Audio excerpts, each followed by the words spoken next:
I'd like to tell you about the strangest secret in the world. Some years ago, the late Nobel Prize-winning Dr. Albert Schweitzer was being interviewed in London, and a reporter asked him, "Doctor, what's wrong with men today?" And the great doctor was silent a moment, and then he said, "Men simply don't think." It's about this that I want to talk with you. We live today in a golden age. This is an era that man has looked forward to, dreamed of, and worked toward for thousands of years. But since it's here, we pretty well take it for granted. We in America are particularly fortunate to live in the richest land that ever existed on the face of the earth, a land of abundant opportunity for everyone. But you know what happens? Well, let's take 100 men who start even at the age of 25. Do you have any idea what will happen to those men by the time they're 65? These 100 men who all start even at the age of 25 believe they're going to be successful. If you ask any one of these men if he wanted to be a success, he'd tell you he did. And you'd notice that he was eager toward life, that there was a certain sparkle to his eye, an erectness to his carriage, and life seemed like a pretty interesting adventure to him. But by the time they're 65, 1 will be rich. 4 will be financially independent. 5 will still be working. 54 will be broke. Now think a moment. Out of the 100, only 5 make the grade. Now why do so many fail? What has happened to the sparkle that was there when they were 25? What's become of the dreams, the hopes, the plans? And why is there such a large disparity between what these men intended to do and what they actually accomplished?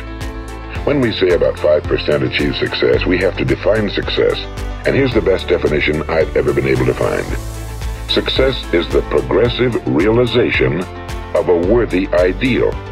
Success is the progressive realization of a worthy ideal.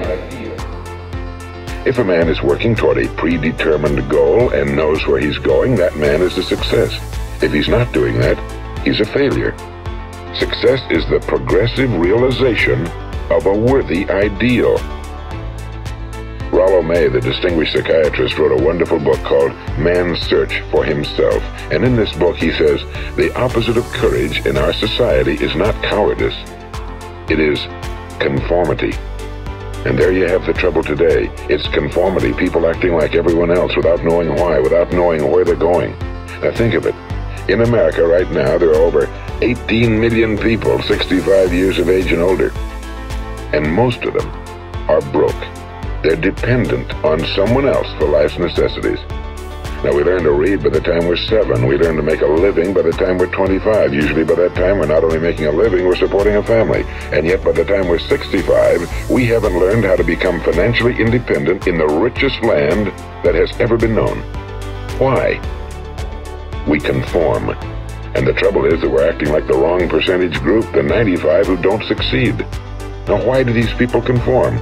Well, they really don't know. These people believe that their lives are shaped by circumstances, by things that happen to them, by exterior forces. They're outer-directed people. A survey was made one time that covered a lot of men, working men, and these men were asked, "Why do you work? Why do you get up in the morning?" 19 out of 20 had no idea. If you ask them, they'll say, well, everyone goes to work in the morning, and that's the reason they do it, because everyone else is doing it. Now let's get back to our definition of success. Who succeeds? The only person who succeeds is the person who is progressively realizing a worthy ideal. He's the person who says, I'm going to become this, and then begins to work toward that goal. I'll tell you who the successful people are. A success is the school teacher who's teaching school because that's what he or she wants to do. The success is the woman who's a wife and mother because she wanted to become a wife and mother and is doing a good job of it. The success is the man who runs the corner gas station because that was his dream. That's what he wanted to do. The success is the successful salesman who wants to become a top-notch salesman and grow and build with his organization. A success is anyone who is doing deliberately a predetermined job because that's what he decided to do deliberately. But only 1 out of 20 does that. That's why today there isn't really any competition unless we make it for ourselves. Instead of competing, all we have to do is create.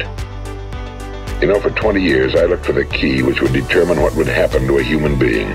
Was there a key I wanted to know which would make the future a promise that we could foretell to a large extent? Was there a key that would guarantee a person's becoming successful if he only knew about it and knew how to use it? Well, there is such a key, and I've found it. Have you ever wondered why so many men work so hard and honestly without ever achieving anything in particular? and others don't seem to work hard and yet seem to get everything? They seem to have the magic touch. You've heard them say that about someone. Everything he touches turns to gold. And have you ever noticed that a man who becomes successful tends to continue to become successful? And on the other hand, have you noticed how a man who's a failure tends to continue to fail? Well, it's because of goals. Some of us have goals, some don't. People with goals succeed because they know where they're going. It's that simple. Think of a ship leaving a harbor, and think of it with the complete voyage mapped out and planned. The captain and crew know exactly where it's going and how long it'll take. It has a definite goal. Now, 9,999 times out of 10,000, it will get to where it started out to get. Now let's take another ship, just like the first, only let's not put a crew on it or a captain at the helm. Let's give it no aiming point, no goal, no destination. We just start the engines and let it go. I think you'll agree with me that if it gets out of the harbor at all, it will either sink or wind up on some deserted beach, a derelict. It can't go anyplace because it has no destination and no guidance, and it's the same with a human being. Take the salesman, for example. There's no other person in the world today with the future of a good salesman. Selling is the world's highest paid profession, if we're good at it and if we know where we're going. Every company needs top-notch salesmen, and they reward those men. The sky's the limit for them. But how many can you find? Someone once said the human race is fixed, not to prevent the strong from winning, but to prevent the weak from losing. The American economy today can be likened to a convoy in time of war. The entire economy is slowed down to protect its weakest link, just as the convoy had to go at the speed that would permit its slowest vessel to remain in formation. That's why it's so easy to make a living today. It takes no particular brains or talent to make a living and support a family today. So we have a plateau of so-called security, if that's what a person's looking for. But we do have to decide how high above this plateau we want to aim. Now let's get back to the strangest secret in the world, the story that I wanted to tell you today. Why do men with goals succeed in life and men without them fail? Well, let me tell you something which, if you really understand it, will alter your life immediately. If you understand completely what I'm going to tell you from this moment on, your life will never be the same again. You'll suddenly find that good luck just seems to be attracted to you. The things you want just seem to fall in line, and from now on you won't have the problems, the worries, the gnawing lump of anxiety that perhaps you've experienced before. Doubt, fear, well, they'll be things of the past. Here's the key to success and the key to failure. We become what we think about. Now let me say that again. We become what we think about. Throughout all history, the great wise men and teachers, philosophers and prophets have disagreed with one another on many different things. It's only on this one point that they are in complete and unanimous agreement. Listen to what Marcus Aurelius, the great Roman emperor, said. A man's life is what his thoughts make of it. Disraeli said this: everything comes if a man will only wait. I've brought myself by long meditation to the conviction that a human being with a settled purpose must accomplish it, and that nothing can resist a will that will stake even existence for its fulfillment. Ralph Waldo Emerson said this: a man is what he thinks about all day long. William James said, the greatest discovery of my generation is that human beings can alter their lives by altering their attitudes of mind. And he also said, we need only in cold blood act as if the thing in question were real, and it will become infallibly real by growing into such a connection with our life that it will become real. It will become so knit with habit and emotion that our interest in it will be those which characterize belief. And he also said, if you only care enough for a result, you will almost certainly attain it. If you wish to be rich, you will be rich. If you wish to be learned, you will be learned. If you wish to be good, you will be good. Only you must then really wish these things, and wish them exclusively, and not wish at the same time 100 other incompatible things just as strongly. In the Bible, you read in Mark 9:23, if thou canst believe, all things are possible to him that believeth. My old friend Dr. Norman Vincent Peale put it this way: this is one of the greatest laws in the universe. Fervently do I wish I had discovered it as a very young man.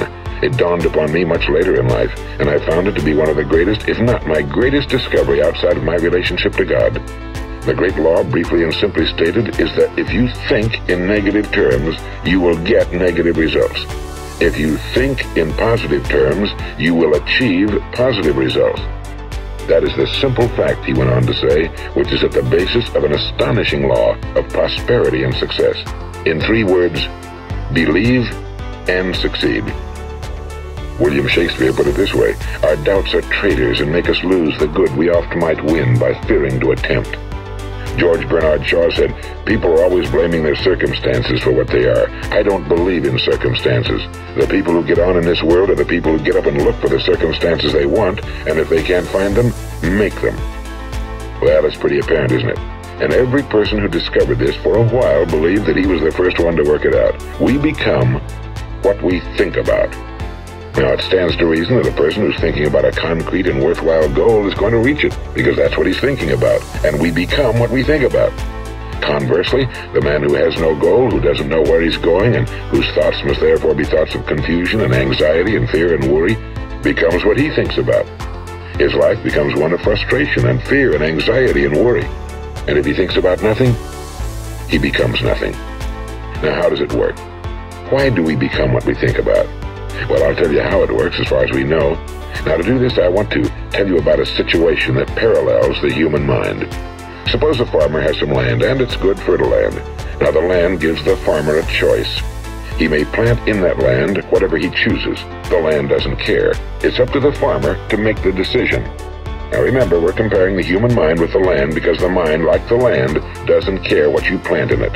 It will return what you plant, but it doesn't care what you plant. Now let's say that the farmer has 2 seeds in his hand. One is a seed of corn, the other is nightshade, a deadly poison. He digs 2 little holes in the earth and he plants both seeds, one corn, the other nightshade. He covers up the holes, waters, and takes care of the land, and what will happen? Invariably, the land will return what's planted. As it's written in the Bible, as ye sow, so shall ye reap. Now remember, the land doesn't care. It'll return poison in just as wonderful abundance as it will corn. So up come the 2 plants, one corn, one poison. Now, the human mind is far more fertile, far more incredible and mysterious than the land, but it works the same way. It doesn't care what we plant. Success, failure. A concrete, worthwhile goal, or confusion. Misunderstanding, fear, anxiety, and so on. But what we plant, it must return to us. You see, the human mind is the last great unexplored continent on Earth.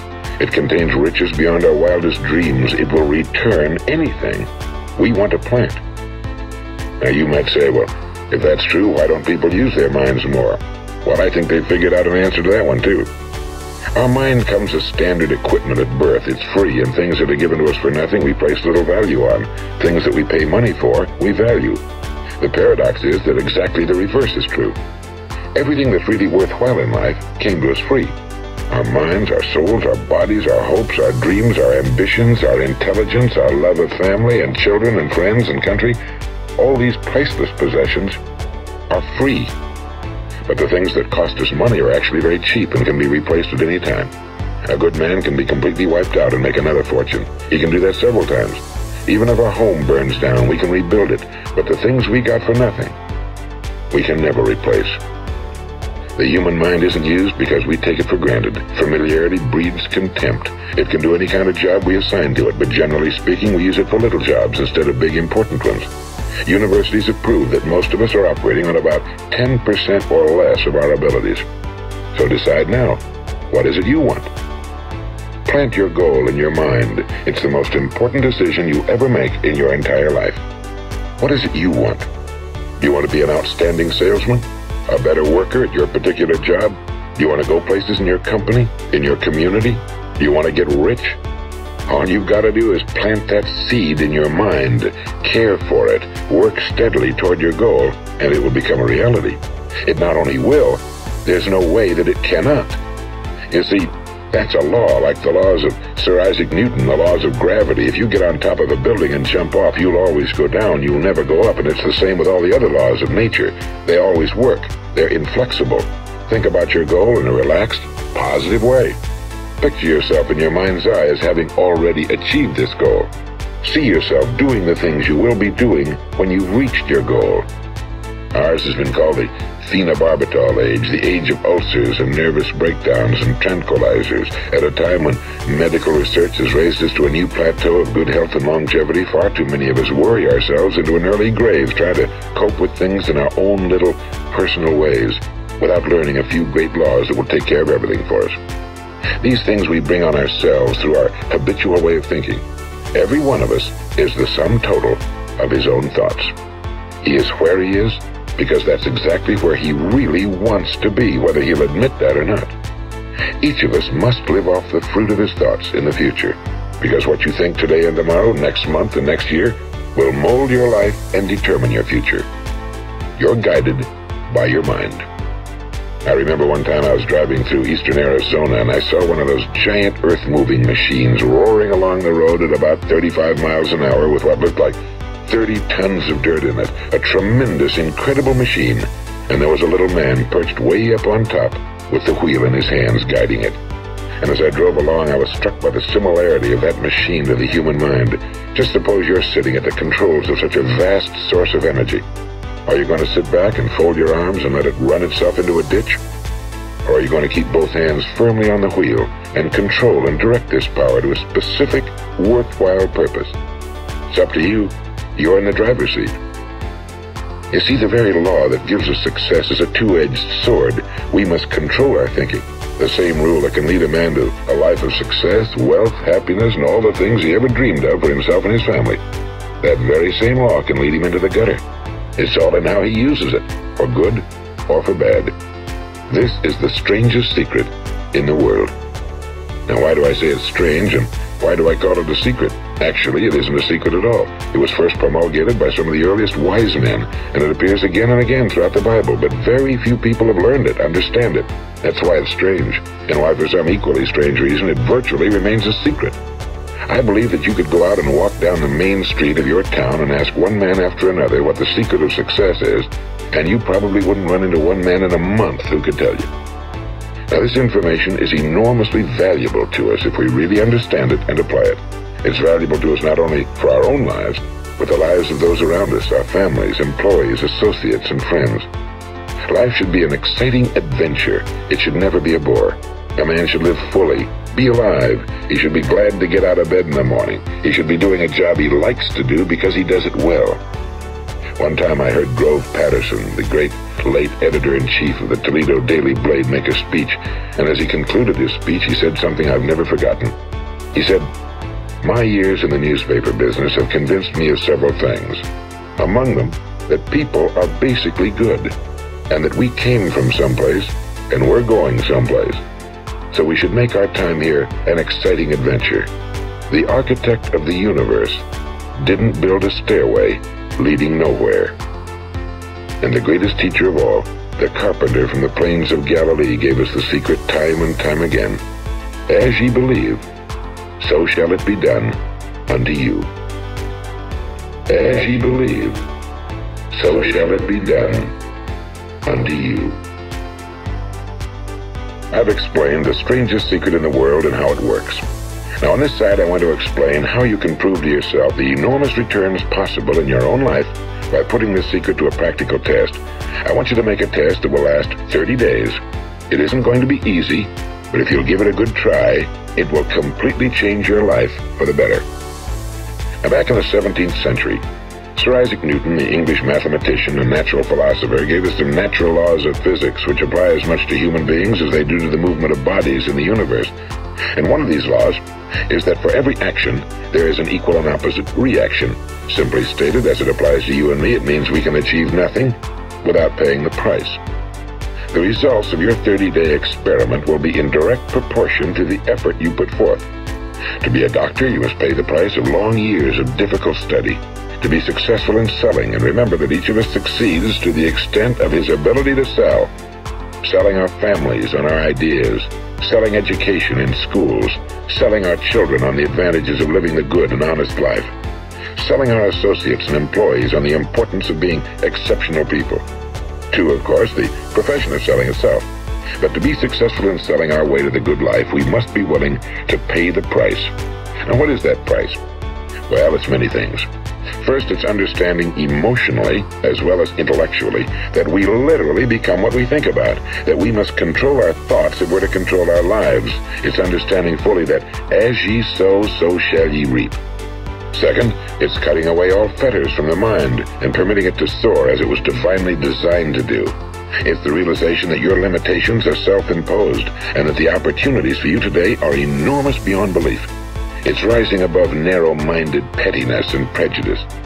And third, it's using all your courage to force yourself to think positively on your own problem, to set a definite and clearly defined goal for yourself, to let your marvelous mind think about your goal from all possible angles, to let your imagination speculate freely upon many different possible solutions, to refuse to believe that there are any circumstances sufficiently strong to defeat you in the accomplishment of your purpose, to act promptly and decisively when your course is clear, and to keep constantly aware of the fact that you are at this moment standing in the middle of your own acres of diamonds, as Russell Conwell used to point out.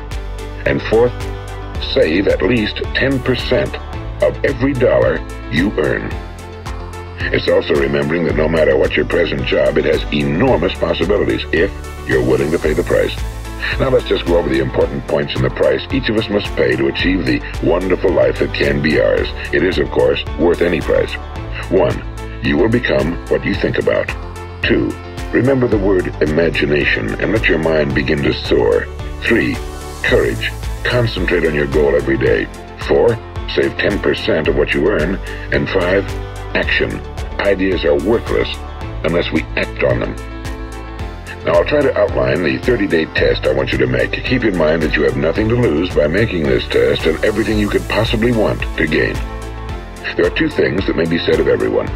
Each of us wants something, and each of us is afraid of something. I want you to write on a card what it is you want more than anything else.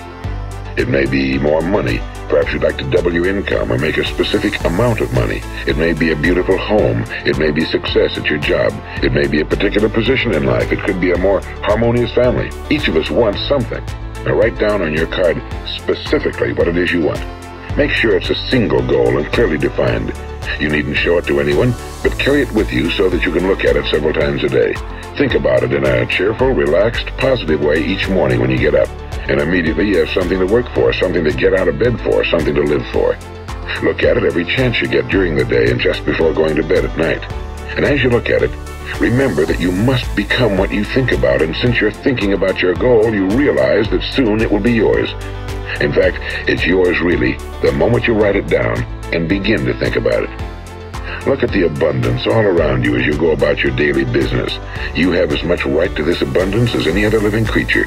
It's yours for the asking. Now we come to the difficult part. Difficult because it means the formation of what is probably a brand new habit, and new habits are not easily formed. Once formed, however, it will follow you for the rest of your life. Stop thinking about what it is you fear. Each time a fearful or negative thought comes into your consciousness, replace it with a mental picture of your positive and worthwhile goal. And there will come times when you'll feel like giving up.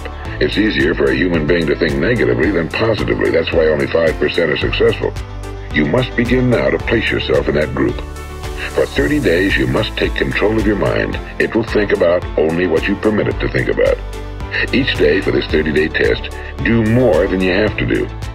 In addition to maintaining a cheerful, positive outlook, give of yourself more than you've ever done before. Do this knowing that your returns in life must be in direct proportion to what you give. The moment you decide on a goal to work toward, you're immediately a successful person. You are then in that rare and successful category of people who know where they're going.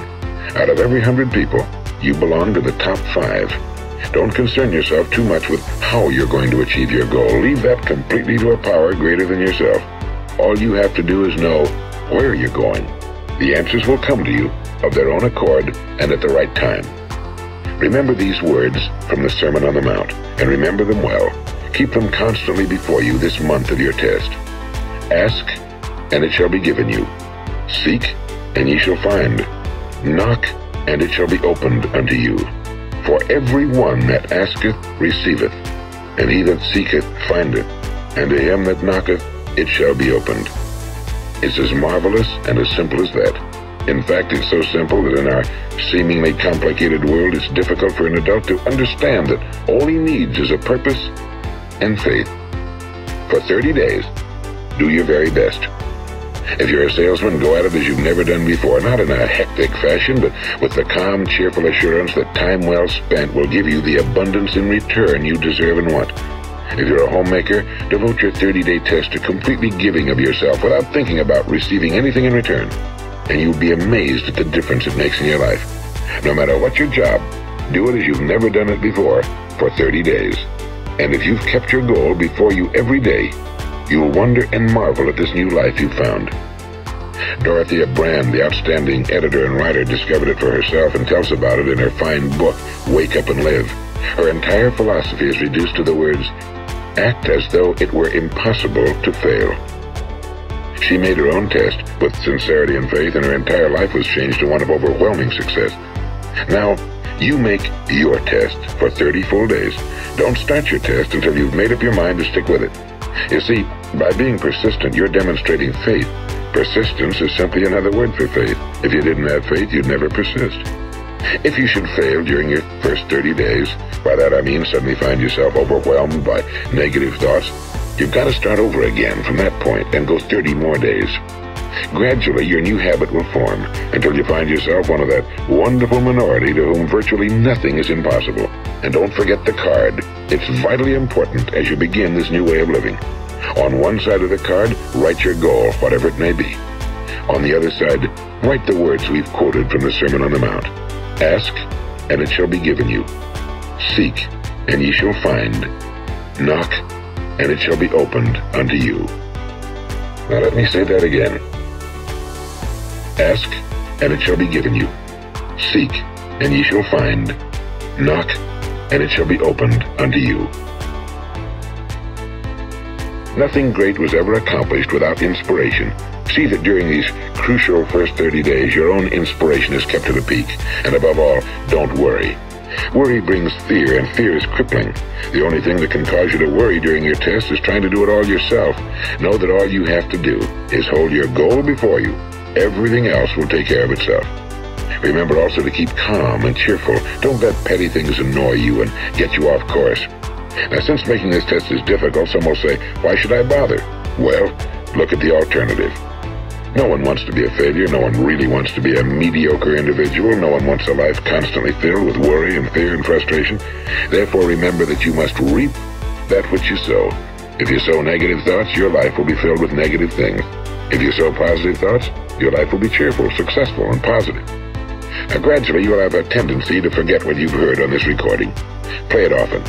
Keep reminding yourself of what you must do to form this new habit. Gather your whole family around at regular intervals and listen to what's been said here. You know, most men will tell you that they want to make money without understanding the law. The only people who make money work in a mint. The rest of us must earn money. This is what causes those who keep looking for something for nothing or a free ride to fail in life. The only way to earn money is by providing people with services or products which are needed and useful. We exchange our time and our product or service for the other man's money. Therefore, the law is that our financial return will be in direct proportion to our service. Now, success is not the result of making money. Making money is the result of success, and success is in direct proportion to our service. Most people have this law backwards. They believe that you're successful if you earn a lot of money. The truth is that you can only earn money after you're successful. It's like the story of the man who sat in front of the stove and said to it, give me heat, and then I'll add the wood. How many men and women do you know, or do you suppose there are today, who take the same attitude toward life? There are millions. We've got to put the fuel in before we can expect heat. Likewise, we've got to be of service first before we can expect money. Don't concern yourself with the money. Be of service, build, work, dream, create. Do this and you'll find there's no limit to the prosperity and abundance that will come to you. Prosperity, you know, is founded upon a law of mutual exchange. Any person who contributes to prosperity must prosper in turn himself. Now let me say that again. Prosperity, you know, is founded upon a law of mutual exchange. Any person who contributes to prosperity must prosper in turn himself. Sometimes the return will not come from those you serve, but it must come to you from someplace, because that's the law. For every action, there is an equal and opposite reaction, because that's the law. For every action, there is an equal and opposite reaction. As you go daily through your 30-day test period, remember that your success will always be measured by the quality and quantity of service you render, and money is a yardstick for measuring this service. No man can get rich himself unless he enriches others. No man can get rich himself unless he enriches others. Now, there are no exceptions to a law. You can drive down any street in America and from your car estimate the service that's being rendered by the people living on that street. Had you ever thought of this yardstick before? It's interesting. Some, like ministers and priests and other devoted people, measure their returns in the realm of the spiritual, but again, their returns are equal to their service. Once this law is fully understood, any thinking person can tell his own fortune. If he wants more, he must be of more service to those from whom he receives his return. If he wants less, he has only to reduce his service. This is the price you must pay for what you want. If you believe you can enrich yourself by deluding others, you can end only by deluding yourself. It may take some time, but just as surely as you breathe, you'll get back what you put out. Don't ever make the mistake of thinking you can avert this. It's impossible. The prisons and the streets where the lonely walk are filled with people who tried to make new laws just for themselves. We may avoid the laws of man for a while, but there are greater laws that cannot be broken. An outstanding medical doctor recently pointed out 6 steps that will help you realize success. 1. Set yourself a definite goal. 2. Quit running yourself down. 3. Stop thinking of all the reasons why you cannot be successful and instead think of all the reasons why you can. 4. Trace your attitudes back through your childhood and try to discover where you first got the idea you couldn't be successful, if that's the way you've been thinking. 5.